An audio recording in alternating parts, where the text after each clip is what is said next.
Jadi kamu mencium bara bisa, mencium bara bisa, menghapus dosa mencium bara. Bara api mau dicium. Bisa, bara itu, makanya aku jelaskan sama kau. Bara itu adalah sesuatu yang menyala-nyala. Bara itu yang dicium. Cara dengan batu. Contoh, dengarkan. Jadi mencium api gitu. Bara. Salam satu Tuhan.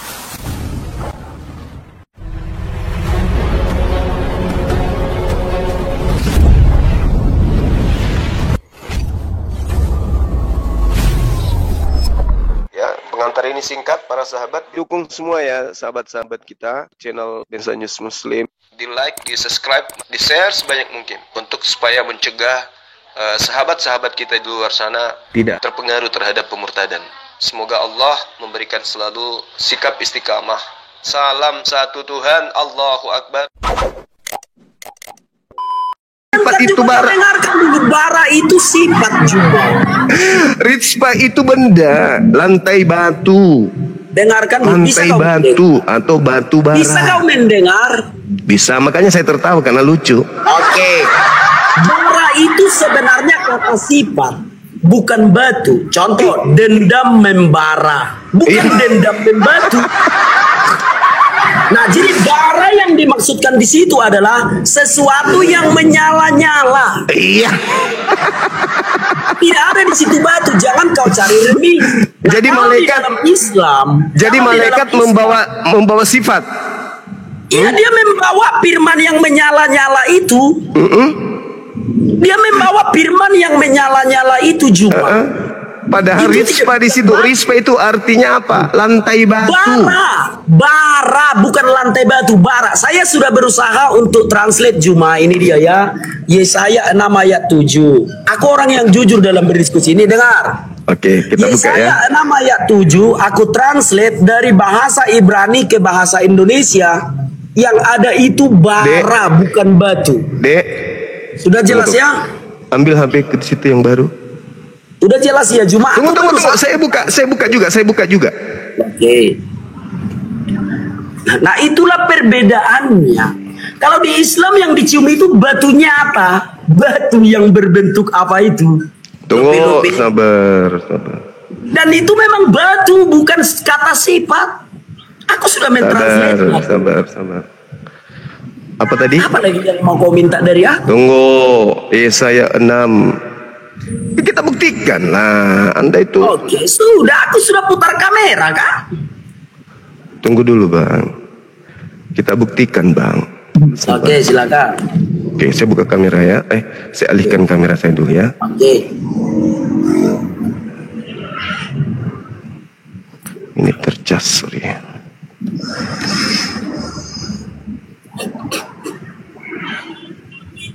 Silakan. Kalau aku mah sudah tunjukkan tadi ya, aku blog di Google, lalu aku bikin Google Translate. Di situ tidak ada batu, yang ada bara. Kalau yang di Islam itu memang batu berbentuk apa itu? Aduh, bentuk apapun itu kadang malu. Nih, Yesaya 6. Oke. Ya. Di sini Seraphim nih membawa bara. Ya. Kan? Nah, kita lihat bara ini angka berapa ya? Nih, bara. Nih. Apa bahasa Ibraninya tuh? Ritspa. Enggak salah kan? Apa artinya ritspa? Nih. Apa ini? Lantai batu. Mana ada lantai batu? Yang di atasnya itu. Kok lantai batu? Bagaimana mungkin malaikat membawa lantai batu? Di mana logikamu, Juma? Kok malaikat bawa lantai batu?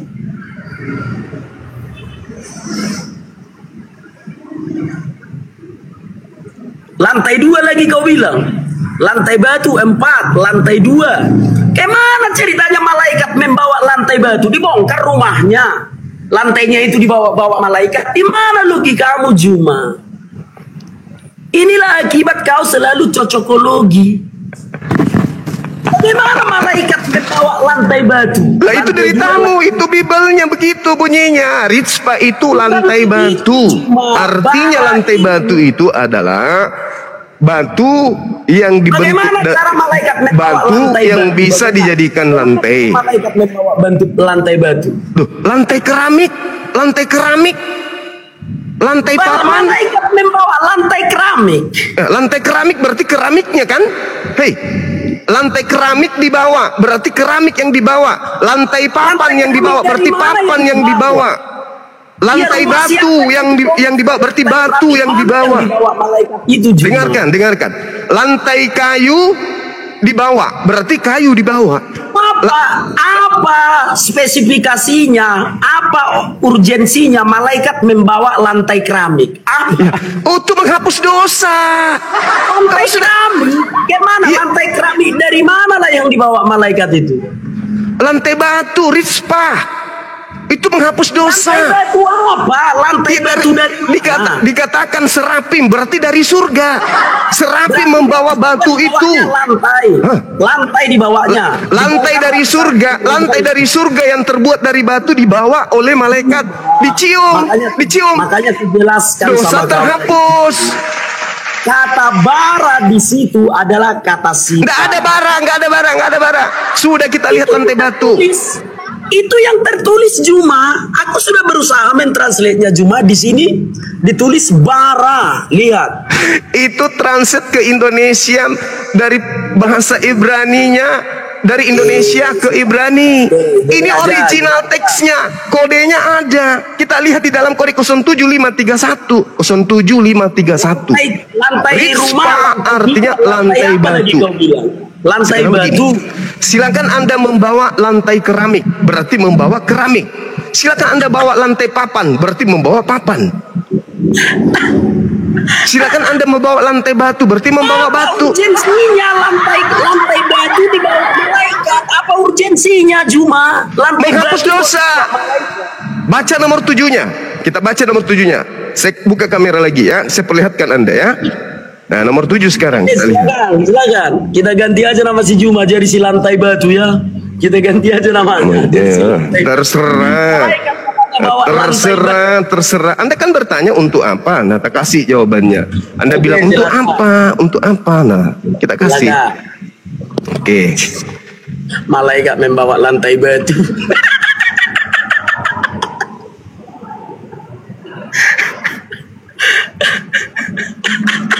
Nah nih, gak usah tertawa menutupi kehancuran nih. Dia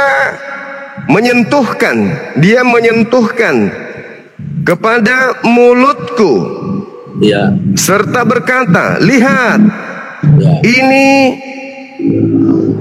telah menyentuh bibirmu, ya, maka kesalahanmu telah dihapus. Tuh. Dan dosamu telah diampuni. Putangan dong. Coba baca ayat 6-nya. Coba baca ayat 6. Ya tadi sudah. Serapim membawa batu, lantai batu.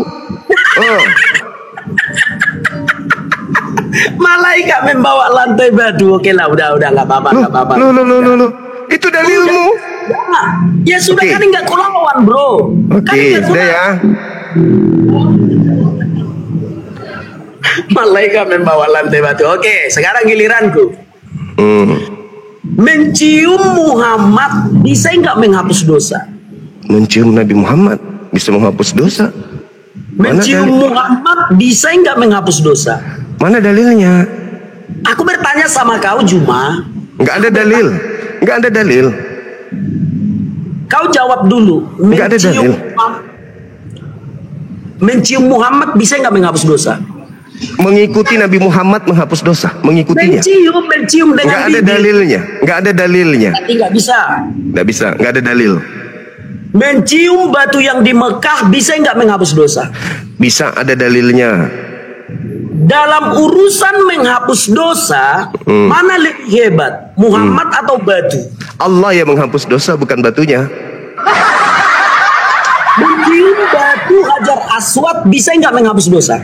Bisa. Oke. Mencium Muhammad bisa nggak menghapus dosa? Nggak bisa, nggak ada dalilnya. Dalam hal menghapus dosa, mana lebih hebat, batu atau Muhammad? Allah yang menghapus dosa, bukan batu. Bukan batu. Bukan. Tapi kau bilang tadi menghapus dosa. Iya, amalan perbuatan. Mencium. Sekarang begini, kau pergi ke Mekah, pernah kau ke Mekah? Saya alhamdulillah. Ya, alhamdulillah. Waktu Terus? kau ke Mekah, kau ciumi nggak batu itu? Menyentuh dan juga mencium. Oke, apa gunanya kau mencium batu itu? Alhamdulillah, saya tidak akan pernah bisa mencium batu kalau saya tidak kemudian mengorbankan tenaga, waktu dan untuk itu ke sana. Tenaga, waktu, Ya, materi uang. dan semuanya. Ya, itu pengorbanan saya menuju ke sana yang menghapuskan dosa, Ya. bukan batunya. Jika kau mencium batu itu, dosamu terhapus kan? Ya, Oke, berarti mencium batu bisa menghapus dosa. yes. Mencium Muhammad nggak bisa menghapus dosa. Dalam hal menghapus dosa, mana lebih hebat, Muhammad atau batu? Tidak ada batu menghapus dosa, nggak ada. Loh, tapi kau bilang tadi mencium batu bisa menghapus dosa. Mana dalilnya mencium batu, batu itu Oke, menghapus dosa? Sebentar. Oke, silakan.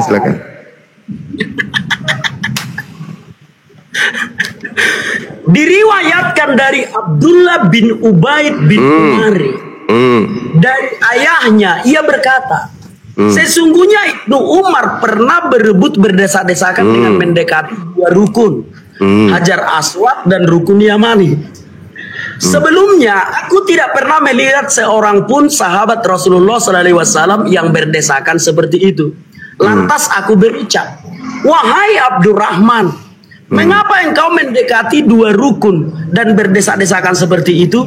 Tidak pernahkah kulihat seorang sahabat Rasulullah SAW yang seperti itu?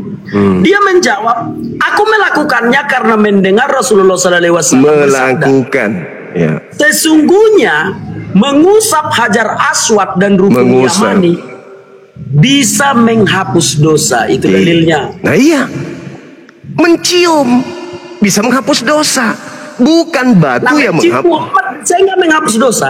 Tidak ada dalilnya itu. Mencium Mana lebih Hajar hebat? Aswad Dalam hal menghapus dosa, mana lebih hebat, Muhammad atau batu? tidak ada batu. Mana buktikan kepada saya batu menghapus dosa, mana dalilnya batu menghapus dosa? Kita baca, mencium Hajar Aswad menghapus dosa kan? Iya, mana dalilnya batu menghapuskan dosa? Mana dalilnya? Hajar Aswad itu batu atau enggak sih? Batu, mana dalilnya batu menghapuskan dosa?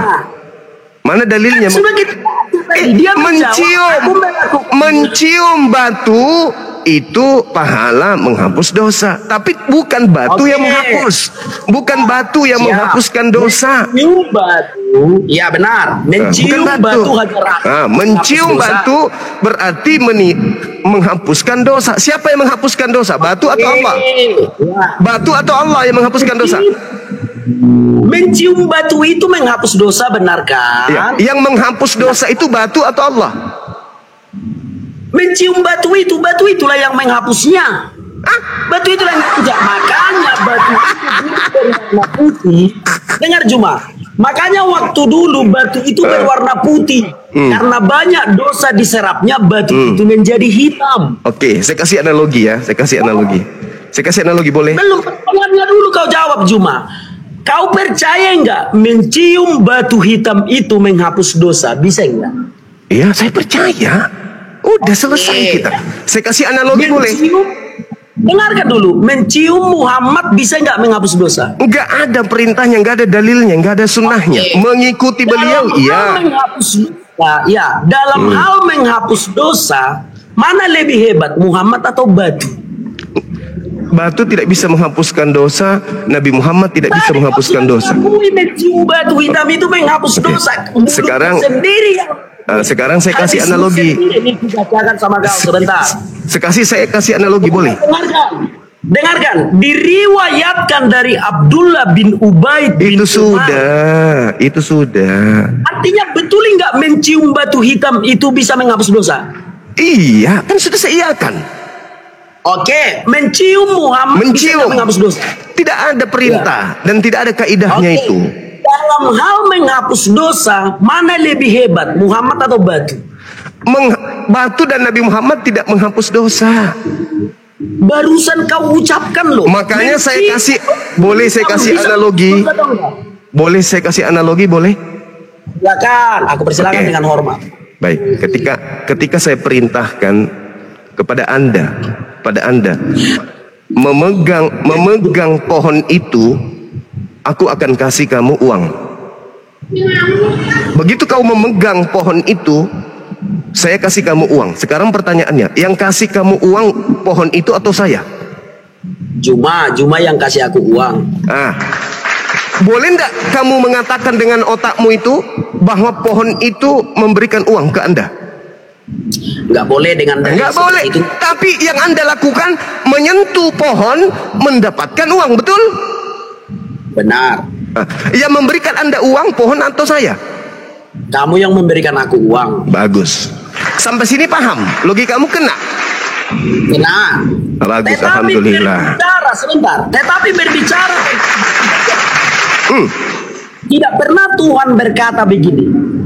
Mencium hajar aswad, Allah akan menghapus dosa. Enggak ada. Tapi mengikut Dan- Rasulullah, mengikuti Tidak Rasulullah menghapus dosa kan? Tidak ada dalilnya seperti itu. Dalilnya yang berbunyi itu seperti ini. Dengarkan cuma.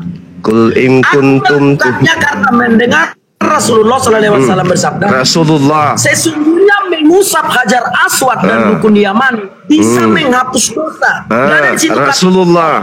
Oke, Rasulullah kan? Dengarkan dulu Juma, dengarkan dulu. Kenapa kau sulit mendengar? Di situ tidak ada tertulis kalau kau menjilat batu hajar aswad, Allah mengampuni dosamu. Enggak ada itu tertulis. Oke, saya jawab. Sudah. Saya jawab. Yang tertulis adalah, dengarkan dulu. Yang tertulis adalah mencium hajar aswad menghapus dosa sehabis-habisnya, itu yang tertulis. Oke, saya jawab ya. Lalu tadi itu tidak sama, tidak sepadan. Itu silakan. Oke, saya jawab. Mencium hajar aswad adalah hal yang disunnahkan, diperintahkan oleh Rasulullah. Betul? Sesuai hadisnya kan?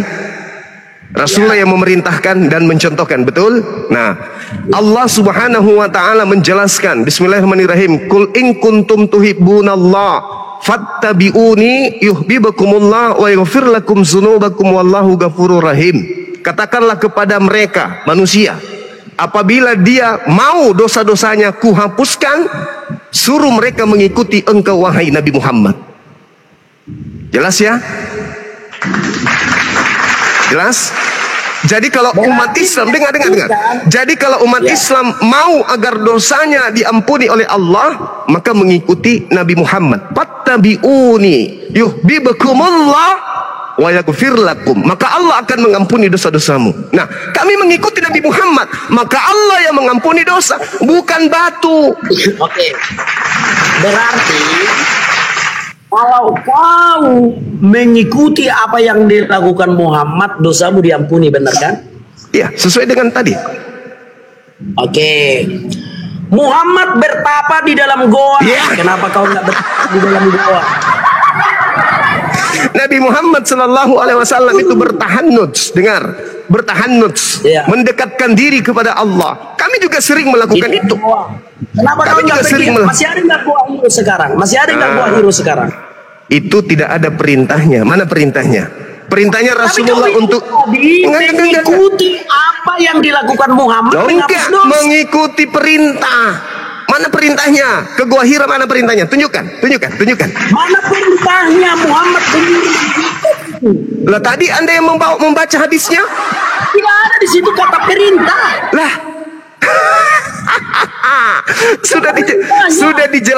sudah dijelaskan di sana bahwasanya mencium, menyentuh, mencium, dan Rasulullah mengatakan itu, bahwasanya sahabatnya pun menyatakan bahwa sekiranya aku tidak melihat Rasulullah melakukan itu, maka aku tidak akan melakukan. Berarti Muncul. Muhammad mencontohkan kan? Berarti Ya. Muhammad mencontohkan. Nah, Hapus dosa. Muhammad pergi Hapus ke dosa. dalam goa mencontohkan, bukan? Menghapus dosa kan? Oh enggak, dia ke Gua Hira itu, dengar. Apa mencontohkan tidak? Dengar. Rasulullah Muhammad Sallallahu Alaihi Wasallam ke Gua Hira itu untuk bertahannuts mendapatkan wahyu Al-Quran. Apakah kami akan ke sana juga untuk mendapatkan Al-Quran? Oke, ke goa. Sekarang aku bilang sama kau. Hah? Muhammad mengawini anak umur 6 tahun, mencontohkan apa pemerintah. Iya, Masya Allah. Keutamaan baginda Rasul Muhammad Sallallahu Alaihi Wasallam menikahi Siti Aisyah. Dengar. Dengarkan dulu Juma. Kayak mana diskusi kayak gini nggak terang benderang? Harus terang benderang lah. Ilmu minim. Aku tadi mengatakan apa yang dilakukan Muhammad kalau dicontoh oleh orang Islam, maka dosanya akan dihapus, benar kan? Dalam hal Hajar Aswad tadi. Oh, dalam hal yang lain tidak? Tidak, karena kami bukan nabi. Sekarang begini. Nabi Muhammad, dengarkan saya. Saya belum bertanya loh. Anda sudah 1000 pertanyaan, saya belum, baru 1. Anda tadi tentang batu saja. Aku baru bertanya tentang ini bertanya ke Siti Aisyah, ke Goa Hira, saya sudah jawab. Kau bilang contoh. Hati-hati akan meluncur pertanyaan saya mematikan Kristen sedunia. Hati-hati. Jadi ya. Ini pertanyaan saya Anda hindari, pertanyaan pamungkas ini Anda hindari. Terang benderang di TikTokku ini berdiskusi harus terang benderang. Iya, betul. Kau tadi mengatakan apa yang dilakukan Muhammad kalau ditiru umatnya dosanya akan terhapus, benar kan? Ini terkait dengan Hajar Aswad tadi. Kul in kuntum tuhibbunal. Kan Anda bertanya, Anda menyatakan bahwasanya mana perintah? Nah, saya katakan Al-Quran, Kul in kuntum tuhibbunallah fattabi'uni yuhibbukumullah wa yaghfir lakum dzunubakum wallahu ghafurur rahim. Sekarang begini, Kristen mengaku pengikut. Dengar. Kristen mengaku pengikut Yesus. Udah. Kita bahas Alkitab aja lah dulu. Alkitab silakan. Oke, giliran saya berarti ya. Giliran saya. Ingat pertanyaan saya. Ya. Berbicara mengenai batu. Ya. Apakah Anda percaya bahwa batu zakar Yesus bisa menghapuskan dosa? Sekarang aku menjawab. Yesus itu disebut batu penjuru. Bukan. Saya tanya batu sakarnya yang saya tanya. Karena ketika dia digantung di pohon, dengar. Ketika dia digantung di pohon, dengar dulu. Dengar. Ketika dia dengar dulu. Saya yang bernarasi pertanyaan saya supaya Anda paham. Di dalam kitab saudara Kolose 2 nomor 9, seluruh tubuhnya Yesus itu adalah ilahi. Itu 1. Filipi 2 nomor 6 sampai nomor 8, Theos, dewa Anda, nuzul menjadi manusia, lengkap dengan biji zakar. Yang digantung di atas tiang salib, itu lengkap dengan batu zakar. Pertanyaan saya, apakah betul batu zakar Yesus ikut andil di dalam menghapuskan dosa-dosa orang Kristen? Silakan. Ya. Coba kita lihat di dalam Yohanes 1 ayat 14. Enggak apa-apa kalau aku nggak akan mau menghujat seperti itu, enggak. Ini bukan menghujat. Ini bukan menghujat. Dengarkan biar aku jawab. Silakan. Kau memilih kata-kata dalam berdiskusi.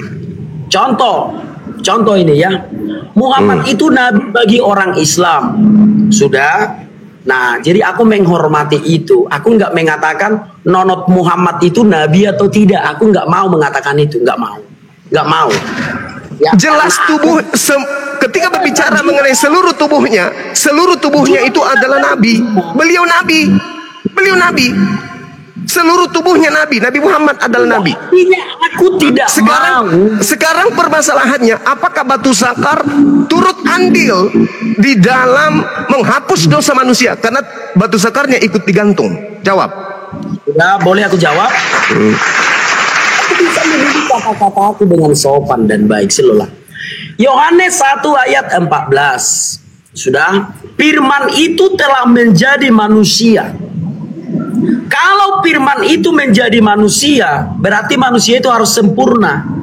Ada kelaminnya, ada mulutnya, ada matanya, ada tangannya, termasuk yang kau ucapkan tadi. Aku pun sampai berdesir jantungku mendengar ucapanmu itu, tapi nggak apa-apa lah. Artinya, untuk menjawab pertanyaanmu itu, firman menjadi manusia. Maka sebagai manusia, Dialah penebus dosa kita dari ujung kepala sampai ujung kaki itu. Karena firman telah menjadi manusia. Kalau untuk menyebutkan secara spesifik, nenennya ikut enggak, dengkulnya ikut enggak, pantatnya ikut enggak, aku tidak mau mengurai seperti itu. Tetapi aku menjawab secara keseluruhan bahwa firman itu menjadi manusia. Artinya ketika menjadi manusia dari ujung kepala sampai ujung kaki. Itu jawabannya, silakan. Ya, baik. Di dalam kitabmu kan dijelaskan tuh, Kolose 2 nomor 9, seluruh tubuhnya kan ilahi.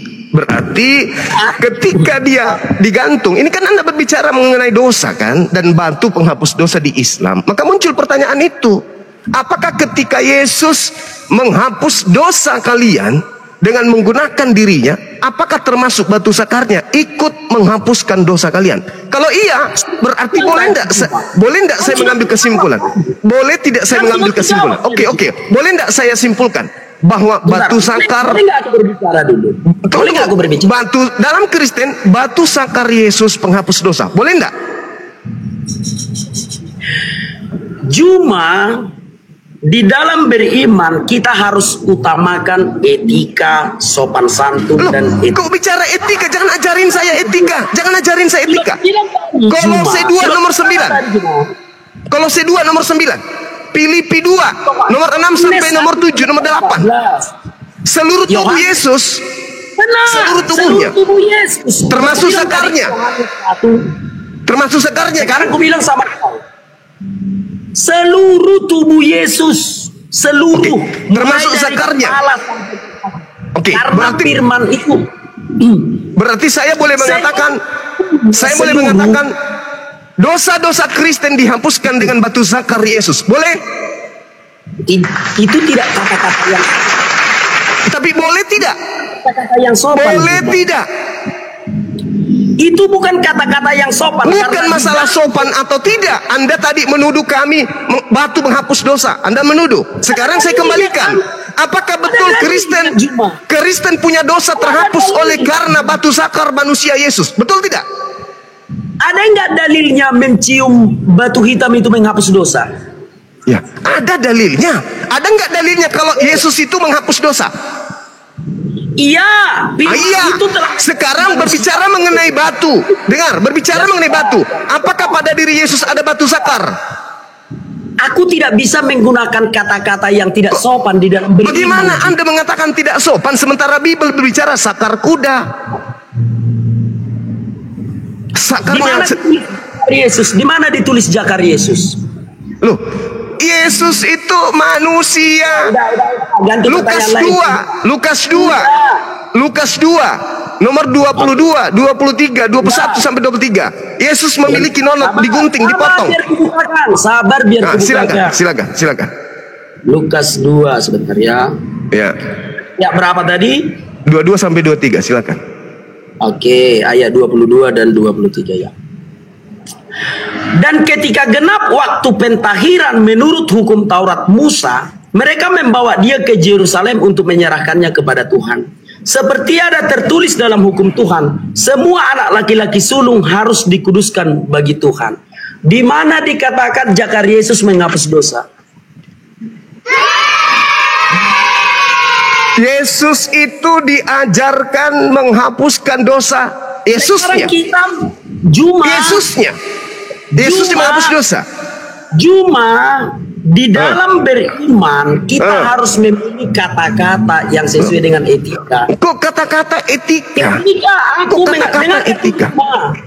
Kau ditonton 2000 orang cuma enggak malu kau? Enggak dong. Yang malu itu yang malu itu dosanya dihapuskan oleh zakar manusia. Itu yang harus malu. Tulis jakar Juma pantang. Kolose 2 nomor 9. Filipi 2 nomor 6 sampai nomor 7. Anda baca. Satu-satu dulu. Tadi kau katakan Lukas 2 sudah aku baca tidak ada situ jakar. Sekarang pada hari ke-8 Yesus disunat. Kolose berapa? Apanya yang disunat? Nonotnya ada batu, ada. Juma. Kolose 2 nomor 9. Bentar. Kolose 2 ayat 9 ya Juma ya. Ya Pak, pas dulu lah. Sebab dalam dialah berdiam secara jasmani seluruh kepenuhan ke Allah. Di mana secara jasmani? Sebentar dulu Juma. Sebentar. Di mana tertulis jakar Yesus menghapus dosa di mana? Oke, ingat ya, seluruh jasmani termasuk zakar tidak? Ada nggak tertulis zakar itu? Saya tanya, seluruh jasmaninya Yesus termasuk zakar tidak? Ada nggak tertulis zakar itu? Saya ulang, seluruh jasmani termasuk zakar tidak? Benar, termasuk zakar. Ada nggak tertulis zakar Yesus menghapus dosa? Ada nggak? Pada saat Yesus mati di atas tiang salib, di dalam beriman. zakarnya ikut mati tidak? Kau diam dulu kau Juma, diam dulu kau ya. Dengarkan dulu aku ya. Juma, di dalam berdiskusi lintas agama, marilah kita memilih kata-kata yang jauh lebih sopan, jauh lebih bermoral. Kalau tidak tertulis zakar, kita nggak bisa Juma mengucapkannya pantang kayak gitu, karena ini masalah agama. Paham ya Juma? Kuajari kau etika. Tapi ya sudahlah. Oke, silakan ganti pertanyaanmu yang lain, silakan. Enggak. Iyakan dulu. Ketika Yesus mati di atas tiang salib, apakah zakarnya ikut mati? Tidak ada tertulis di Alkitab itu zakar Yesus Juma. Aku tidak mau terikut-ikut. Kolose 2 nomor 9. Seluruh jasmani. Berarti ikut juga, si Uco juga ikut. Tapi ya kan? Ya sudah. Ketika di dalam kitabmu, sabar. Ketika Yesus mati di atas tiang salib menghapus dosa, zakarnya ikut mati atau masih hidup zakarnya? Seluruh tubuhnya mati. Ya. Termasuk zakarnya? Seluruh tubuhnya mati. Termasuk zakarnya berarti kan? Seluruh tubuh. Berarti boleh tidak saya mengatakan bahwa penghapusan dosa Kristen itu ada turut andil batu zakar Yesus, betul? Tidak ada dalilnya yang menuliskan zakar Yesus itu menghapus dosa, enggak ada. Kalau tidak ada dalil, kita enggak bisa mengucapkan. Seluruh tubuhnya menghapus dosa kan? Iya, seluruh tubuhnya, termasuk batu zakarnya. Semua. Termasuk batu zakar. Semua. Oke, baik. Berarti Kristen menggunakan batu zakar Yesus sebagai penghapus dosa. Udah selesai kan? Kau jangan membuat kesimpulan. Saudaraku, Filipi 2 nomor 6 sampai nomor 8. Tuhanmu, dewamu turun mengambil rupa manusia. Hari ke-8 nonotnya dipotong, lalu digantung di pohon. Di pohon ikut batu zakar. Konsep muncul, matinya Yesus di atas salib menghapuskan dosa Kristen. Berarti berbicara tuduhanmu Islam, batu Hajar Aswad menghapuskan dosa. Saya simpulkan, batu zakar Yesus menghapuskan dosa. Salah atau tidak? Salah atau tidak? Boleh aku bicara? Silakan. Ketika aku mengatakan mencium batu hitam bisa menghapus dosa, dalilnya ada. Ketika kau mengatakan zakar Yesus menghapus dosa, itu tidak ada dalilnya. Tapi kalau kau beranggapan karena sepenuhnya jasmani Yesus, sepenuhnya ilahi, ya sudahlah. Iya, Yesus kan mengatakan inilah darahku, inilah dagingku. Inilah darahku, inilah dagingku. Zakarnya termasuk dagingnya tidak? Ya sudah. Nah, udah. Berarti Kristen menghapuskan dosa dengan batu zakar, betul? Dengan tubuh Yesus itu, bukan hanya dengan batu zakar, betul? Tidak hanya dengan zakar saja, karena zakar itu tidak hanya dengan zakar saja. Berarti Anda sudah mengiyakan. Saudara-saudara Kristen dimanapun Anda berada, dengarkan. Jangan Anda menghujat Islam bahwa Islam itu menjadikan batu sebagai penghapus dosa. Hari ini kita membuktikan pengakuan anak bata bahwa zakar Yesus menghapus dosa Kristen. Selesai kita. Selesai ya? Sudah. Selesai ya? Boleh aku bertanya? Jadi kesimpulannya zakar Yesus menghapus dosa kan? Boleh aku bertanya? Sekarang boleh aku bertanya? Bilang dulu iya. Zakar Yesus menghapus dosa Kristen kan? Tidak ada dalilnya itu, Juma. Inilah darahku, inilah dagingku. Tidak ada tertulis zakar, Juma. Daging di sini termasuk zakar atau tidak? Oke, ya sudah. Boleh Oke. aku bertanya? Berarti Kristen menghapuskan dosanya dengan menggunakan zakar Yesus. Betul atau tidak? Seluruh tubuhnya tidak Termasuk tertulis zakarnya. zakar. Termasuk Tidak zakarnya menghapus tertulis dosa. Apa Termasuk yang tidak tertulis? Oke. Cuma, apa Oke. yang tidak Berarti tertulis? saya simpulkan, sebelum Anda bertanya, saya simpulkan. Kristen menjadikan zakar Yesus sebagai penghapus dan penebus dosa. Selesai. Betul? Ya dong. Udah. Sudah? Oke, sudah. Sekarang coba kau buka dulu di dalam Al-An'am ayat 101. Al-An'am ayat 101. Kenapa rupanya di sana? Coba Anda bacakan. Ya, itu kitab suci mu baca loh. Ya baca, Anda yang membawa narasinya. Kenapa jadi saya? Silakan. Sebentar ya. Makan dulu.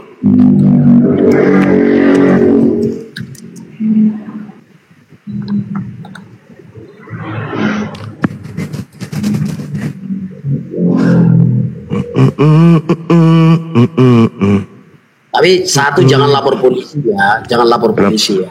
Kenapa jadi lapor polisi ya? Oke ya, kesimpulannya ya, begitu ya. Siap. Berterima kasihlah kepada zakar Yesus. Tapi jangan lapor polisi, itu saja. Enggak lah, silakan aja.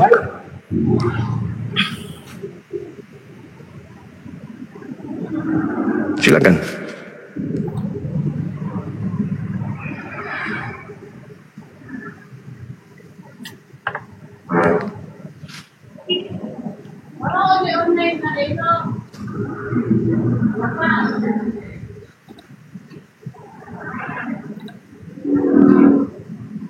Kayaknya aku takut juga, tapi udah lain apa.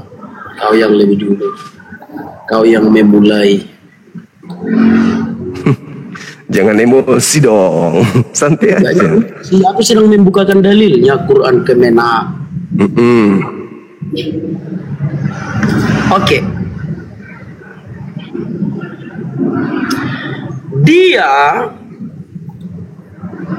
Allah Subhanahu wa taala pencipta langit dan bumi. Bagaimana mungkin Allah punya anak sedangkan dia tidak mempunyai istri?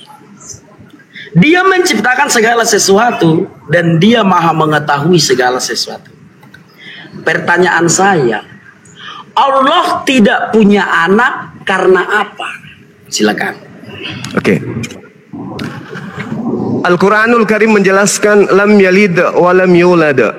Allah Subhanahu wa taala tidak diperanakkan, tidak beranak dan tidak diperanakkan. Oke. Berarti kalau Allah Subhanahu wa taala tidak beranak dan tidak diperanakkan, berarti dia laisa kamislihi. Tidak ada dua Tuhan, tiga Tuhan. Karena Tuhan itu hakikatnya tidak sama seperti makhluk. Tuhan itu tidak dua, tidak seperti di Kristen. Kemungkinan di Kristen bisa punya anak karena memang Tuhannya tiga, kan gitu. Nah kalau di Islam Tuhan itu satu, tidak ada dua. Kau jawab saja, kenapa Allah nggak punya anak? Karena Tuhan cuma satu, karena Allah cuma satu. Oke, jadi Allah Subhanahu wa taala tidak punya anak karena Allah cuma satu, benar kan? Betul sekali. Bukan karena jomblo. Nah, itu makhluk. Jomblo itu makhluk kayak Yesus, Al-Quran yang bilang Paulus. karena jomblo, kan Al-Quran yang bilang karena jomblo. Allah itu huwallahu alladzi la ilaha illahu alimul ghaibi wasyahada huwar rahmanur rahim. Huwallahu alladzi la ilaha illahu al-malikul quddus. Maha suci Allah itu, maka dia kemudian tidak tersentuh sifat-sifat manusia seperti Yesus. Tidak ada sifat seperti Yesus. Kenapa? Pertanyaannya simpel, Juma, pertanyaannya loh. Kenapa Allah Subhanahu wa taala tidak punya anak? Kenapa? Karena Allah Subhanahu wa taala adalah hakikat yang berdiri sendiri. Bukan karena nggak punya istri. Ya. Justru karena Allah itu berdiri sendiri, tidak ada Tuhan lain selain dirinya. Benar, kita nggak berbicara Tuhan lain. Iya, dia Allah itu ahad, lam yalid wa lam yulad wa lam yakul lahu kufuwan ahad. Allah itu tidak beranak, tidak diperanakkan. Allah bukan makhluk, tidak ada yang setara dengan dia. Oke, Juma, berarti Allah Subhanahu wa taala tidak beranak karena Qul huwallahu ahad, karena Allah itu ahad dan tidak beranak dan tidak diperanakkan. Itu alasannya kan? Itu alasannya atau enggak? Iya. Tapi Al-Quran mengatakan karena nggak punya istri. Nah, mana yang betul? Kau atau Al-Quran? Atau Al-Quran salah tulis? Allah Subhanahu wa taala menjelaskan di ayat yang kamu baca tadi, ya. Badi'us samawati wal ard, dia yang menciptakan langit dan bumi. Baginya tidak ada sohib, baginya tidak ada pasangan, tidak ada teman. Kenapa demikian? Sohibah. Sohib itu, Sohibah, pasangan perempuan. pasangan, pasangan, pasangan, kerabat, atau teman, atau sohib, atau sahabat. Allah Subhanahu wa taala tidak mungkin punya anak, karena Allah Subhanahu wa taala itu tidak mungkin punya istri. Allah Subhanahu wa taala tidak mungkin punya istri. Sebentar dulu. Kawan-kawan, udah datang pasukan report. Kawan-kawan, tolong tap layarnya kawan-kawan. Udah datang pasukan report. Udah ada pelanggaran. Sebentar Juma. Kawan-kawan, bantu tap layarnya ya. Udah datang pasukan report, udah ada pemberitahuan. Sebentar Bang Juma, sebentar. Nanti live kita ini mati karena udah banyak pasukan report. Sebentar Bang Juma, izin ya sebentar ya. Sebentar dulu. Kawan-kawan, genapkan dulu itu kawan-kawan 200k. Ayo yang muslim juga dong. Yang muslim juga tap layar dulu kawan-kawan. Udah ada pelanggaran. Sabar ya Bang Juma ya. Genapkan dulu kawan-kawan 200k biar jangan dihapus live kita. Sabar ya Bang Juma ya, sabar ya. Sabar saudaraku, sabar. Karena udah ada pemberitahuan. Lagi kawan-kawan, genapkan dulu kawan-kawan. Sabar Bang Juma ya. Lagi teman-teman muslim juga dong. Ayo teman-teman muslim.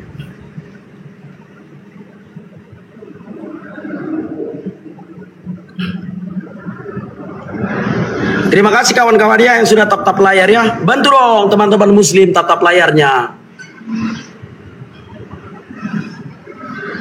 Terima kasih ya kawan-kawan ya.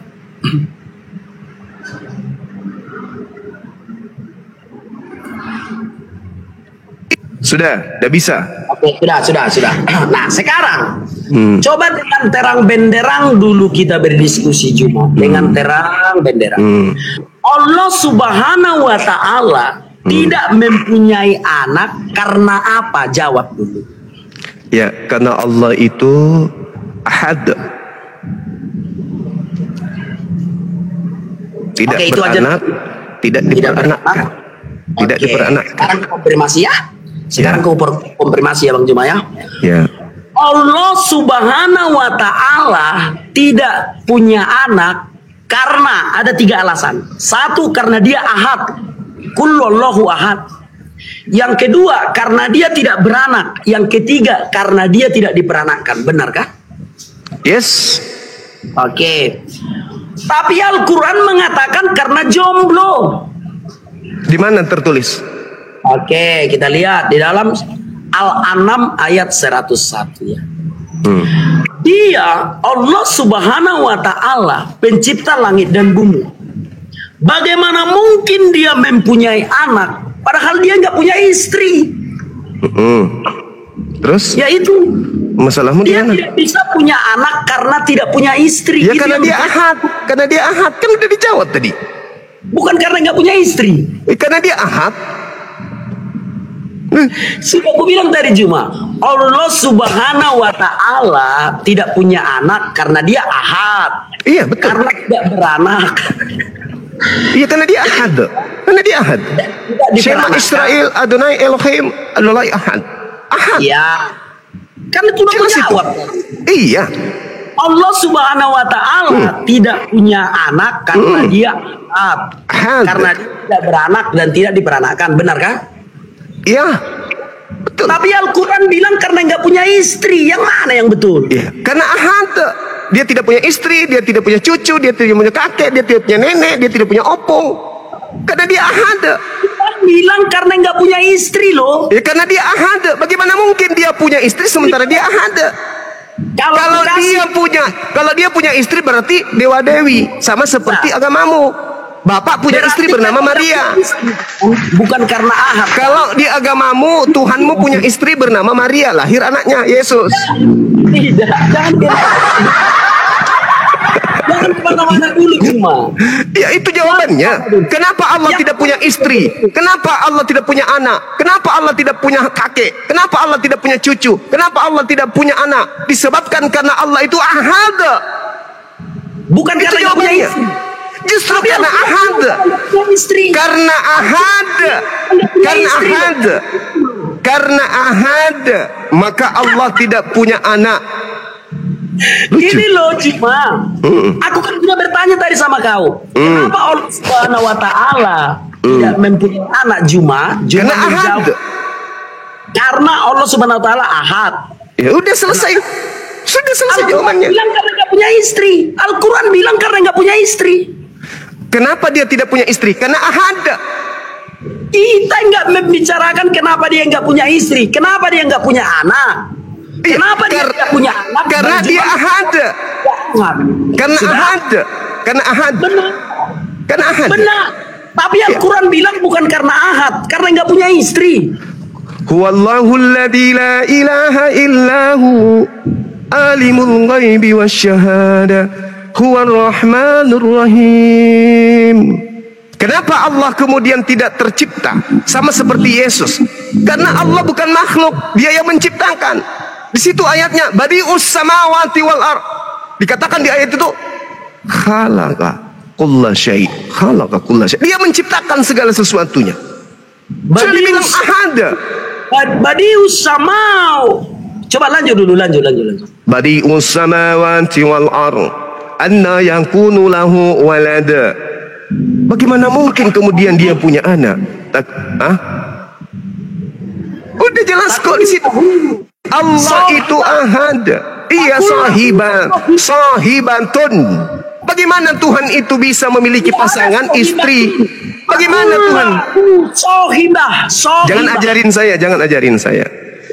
Jelas Allah itu ahad.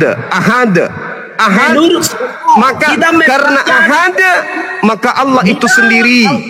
Sebentar Juma. Di dalam Al-Quran Al-An'am ayat 101 tidak tertulis karena ahad. Itu tidak ayat. Dengar. Tertulis di dalam. Sebentar, dengarkan dulu Juma. Harus terang benderang Juma. Yang tertulis di dalam Al-Quran Al-An'am bukan karena, tetapi karena tidak mempunyai istri. Dalam bahasa Arab disebut lahu sohibah. Mana yang betul? Ya, jadi gini, saudara, tolong kayak tadi analogi yang saya kasih ya. Ya, atau baca dulu lengkap. Allah Subhanahu wa taala itu adalah hakikat yang ahad, Maha Esa. Oke. Sementara orang-orang Yahudi, orang Nasrani menyatakan Allah itu punya anak. Maka Allah menjawab, bagaimana mungkin?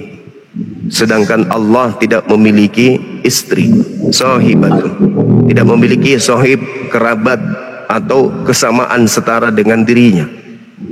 Jadi tuduhan-tuduhan orang-orang terdahulu mengatakan Allah punya anak itu mental semuanya. Oke, paham ya sampai di situ? Ketika dikatakan Isra atau Esra itu adalah anak Elohim, anak Allah. Ketika Yesus ada anak Allah, Allah membantah.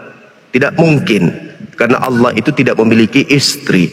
Allah itu ahad, tidak memiliki makhluk, tidak memiliki hakikat yang setara dengan dirinya. Itu jawaban untuk membantah tuduhan orang-orang terdahulu. Begitu juga membantah orang-orang Arab.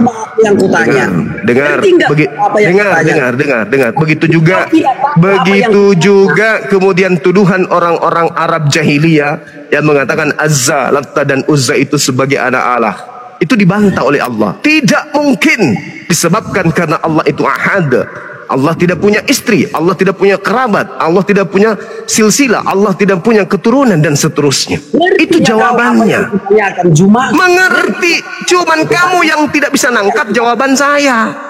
Apalah yang kutanya, coba apa yang kutanya? Coba kaulah dulu yang mengurai pertanyaanku, kau yang menjawabnya. Bagaimana mungkin Allah punya anak?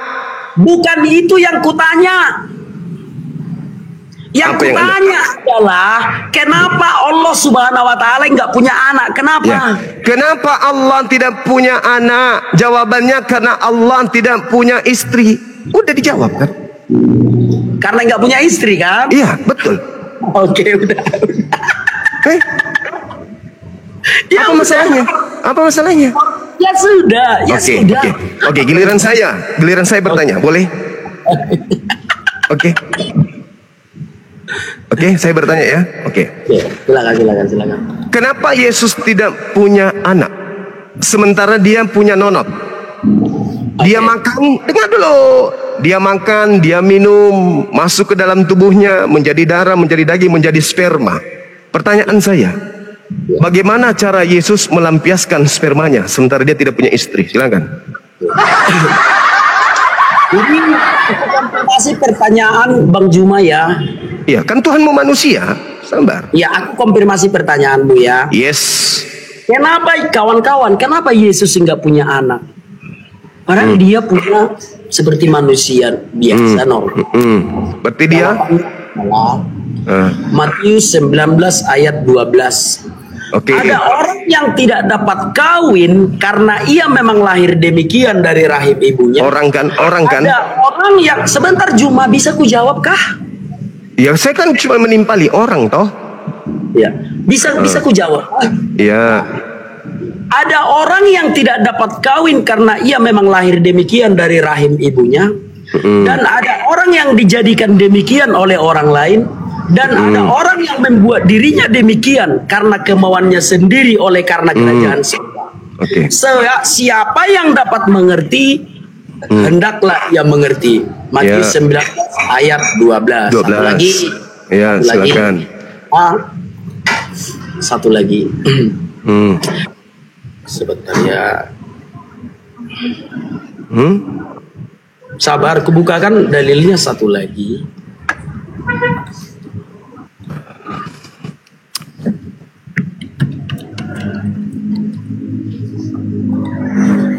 Matius 22 ayat 29. Yesus menjawab mereka, "Kamu sesat sebab kamu tidak mengerti kitab suci maupun kuasa Allah.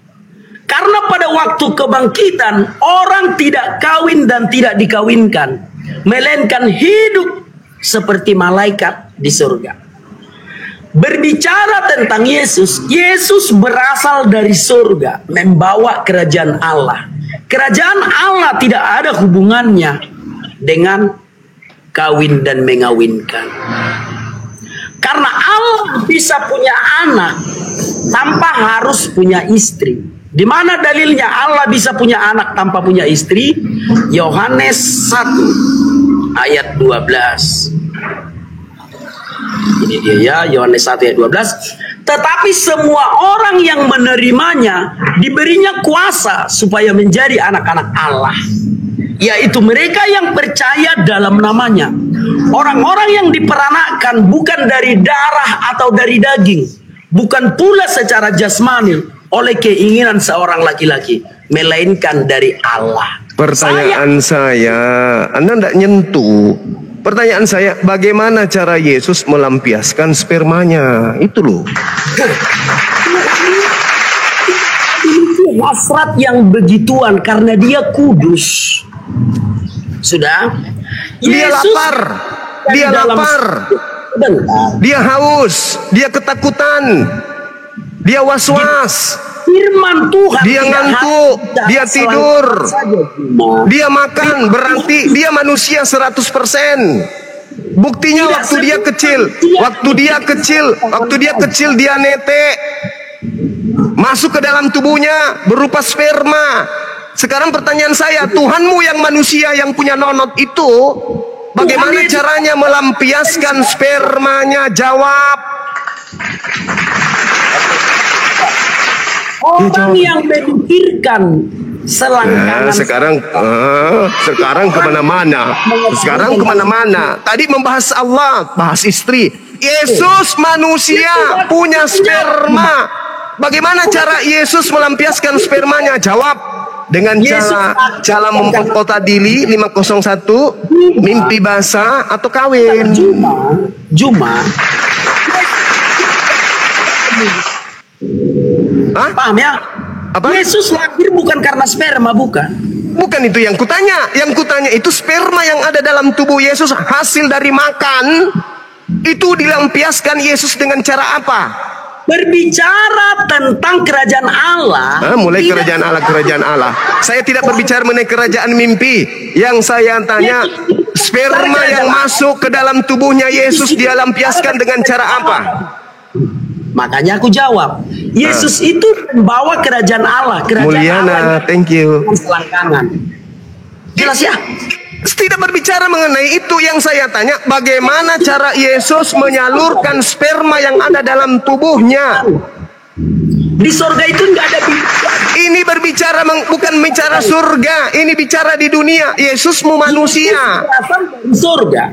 Tidak ada urusan. Kalau dia berasal dari surga lantas dia tidak manusia, boleh. Faktanya dia manusia. Makan, minum, takut, ngantuk, tidur, lari, ketakutan.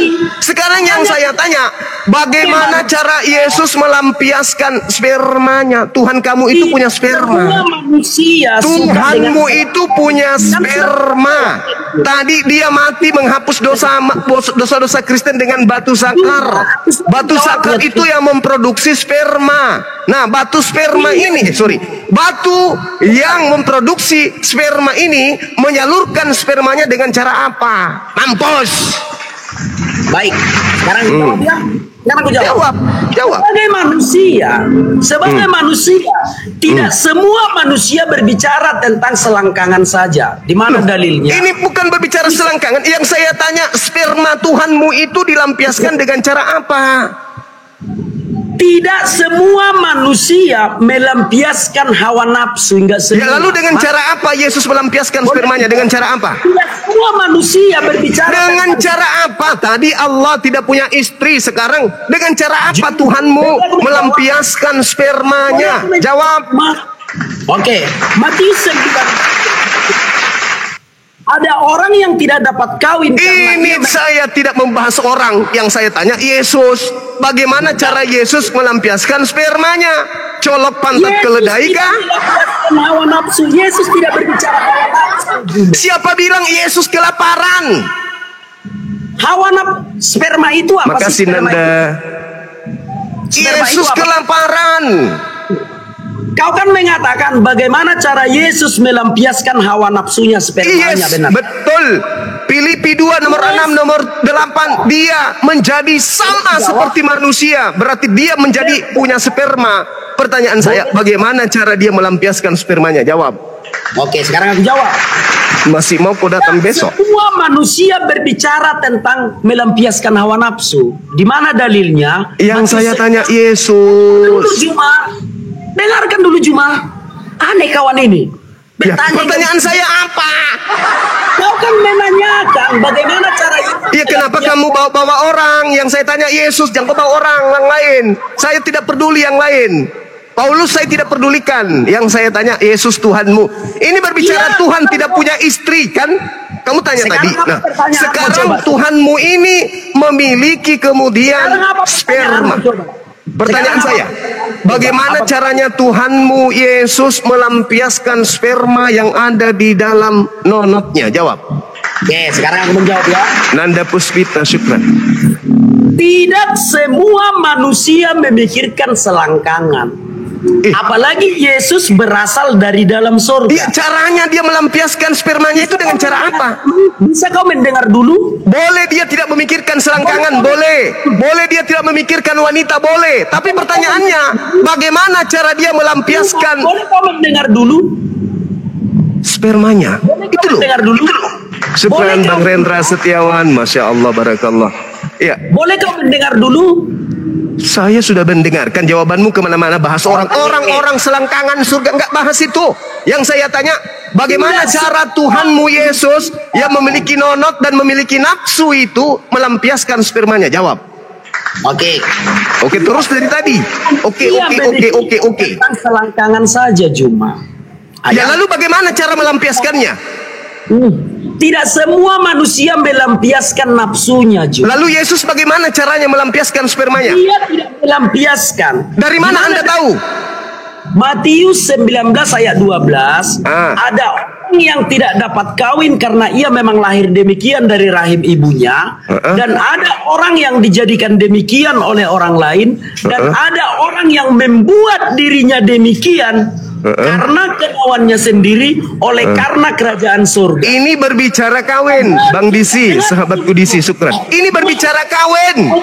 Ini berbicara kawin. Tidak semua orang kawin, tidak semua orang kawin. Oke, Yesus pun tidak kawin. Oke, tapi bagaimana cara Yesus melampiaskan spermanya? Jawab. Yesus tidak melampiaskan. Yesus tidak berbicara tentang hawa nafsu. Loh, dia makan, dia minum. Ya, itu Berarti ada nutrisi dalam tubuhnya yang menjadi sperma. Bagaimana cara Yesus melampiaskan spermanya? Yesus tidak melampiaskan sperma. Dari mana Anda tahu? Matius 19 ayat 12. Tidak semua orang kawin. Oke, betul, tidak semua orang kawin. Malu-malunya Juma. Kau ditonton orang lo Juma. Kau ditonton 4.000 orang lo Juma. Kan sudah ku jawab tadi, Matius 19 ayat 12. Dengarkan dulu Juma. Juma dengarkan dulu. Matius 19 ayat 12. Ada orang yang tidak dapat kawin karena ia memang lahir demikian dari rahim ibunya. Dan ada orang yang membuat dirinya demikian oleh karena kemauannya sendiri, karena kerajaan surga. Siapa yang dapat mengerti, hendaklah ia mengerti. Artinya adalah Yesus berasal dari dalam kerajaan surga. Kerajaan surga tidak berbicara tentang selangkangan. Tidak ada di surga. Jadi karena Saya Yesus, tidak bahas selangkangan loh. Jangan kepanasan. Ya kipas lah. Dengar dulu. Dengar dulu Juma. Silakan kipas dulu. Yesus berasal dari surga. Surga tidak berbicara tentang selangkangan. Karena agama Kristen bukan agama selangkangan. Jadi kau jangan membawa ajaran agamamu ke Kristen sampai soal melampiaskan sperma. Paham ya? Karena hanya di dalam agamamu lah di surga itu memecah perawan. Tidak ada di dalam surga manapun tidak ada memecah perawan. Tetapi takutnya Juma, perawan yang kau pecahkan itu Gundorowo di alam kubur itu. Takutnya ya. Mak lampir. Memang ada 72 jenis-jenis setan. Mak lampir, Gundorowo, si manis jembatan Ancol. Itu kan setan-setan yang menyamar sebagai bidadari. Takutnya itu yang Panas.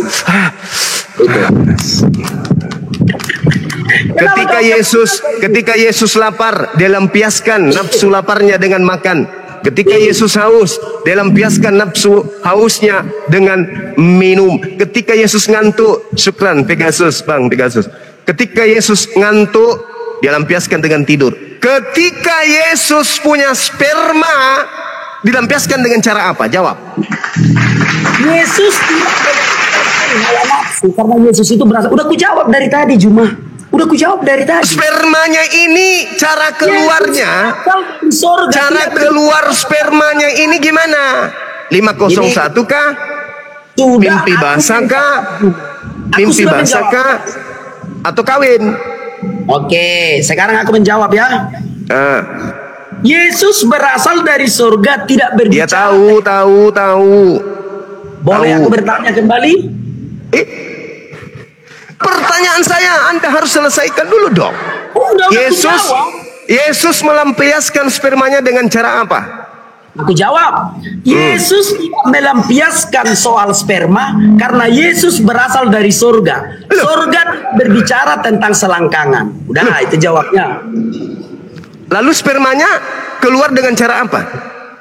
Tidak tertulis di dalam Alkitab. Apa yang tidak tertulis di dalam kitab suci, aku tidak bisa mengucapkan. Berarti boleh saja mimpi basah? Tidak tertulis di dalam Alkitab. Boleh saja dia 501 perkosa diri? Tidak ada pemerkosaan karena surga itu kudus. Dia kawin? Surga tidak boleh berbicara tentang selangkangan. Surga tidak makan minum. Yesus datang makan minum. Di surga adalah tubuh kemuliaan. Yesus datang dengan tubuh kehinaan, terkutuk di atas tiang salib. Jangan samakan antara di dunia dengan di surga. Yesus lagi di dunia, dia membawa nonot. Pelampiasan daripada spermanya itu tentu berdasarkan kemanusiaannya. Yesus 100% manusia. Jangan kau karena ketakutan ditanya, maka kau menghujat. Saya menghujat. Saya tanya, Yesus melampiaskan spermanya dengan cara apa? Sekarang aku jawab, Yesus berasal dari surga. Surga tidak berbicara tentang selangkangan. Tahu, tapi faktanya Yesus makan, Yesus minum. Berarti dia punya sperma. Pertanyaan saya, bagaimana cara dia melampiaskan spermanya? Oke, aku jawab. Yesus tidak melampiaskan sperma karena dari mana Anda tahu?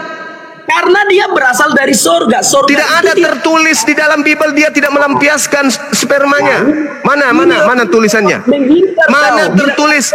Tertulis di mana di Bible Yesus tidak melampiaskan sperma? Bilang saja kau takut ditanya. Aku udah menjawab dari saya berikan kamu kesempatan bertanya 1000 pertanyaan. Yang penting kamu buktikan Tuhanmu melampiaskan spermanya dengan cara apa? Sederhana kan? Oke, sekarang aku jawab. Melampiaskan hawa nafsunya sebagai laki-laki, apakah Yesus melampiaskan itu dengan menyalurkan spermanya? Itu pertanyaanmu kan? Betul. Oke, sekarang aku jawab. Yesus tidak melampiaskan hawa nafsunya. Di mana tertulis? Di mana tertulis? Dia berasal dari surga. Di mana tertulis itu? Kalau dia berasal dari surga, kenapa dia netek? Takut. Bilang aja. Kenapa dia netek? Kenapa dia netek? Kenapa dia netek? Kalau itu alasannya, kenapa dia netek? Netek itu bukan berbicara hawa nafsu. Lah, nafsu itu karena dia haus, dia lapar. Karena dia haus, dia lapar. Karena dia haus, dia lapar, dia netek. Berarti dia punya nafsu. Di pikiranmu jangan cuma selangkangan saja. Benarlah kau penghujat. Ini bukan berbicara mengenai selangkangan. Ini berbicara fakta. Tidak. Sperma itu selangkangan tidak? Yesus punya selangkangan tidak?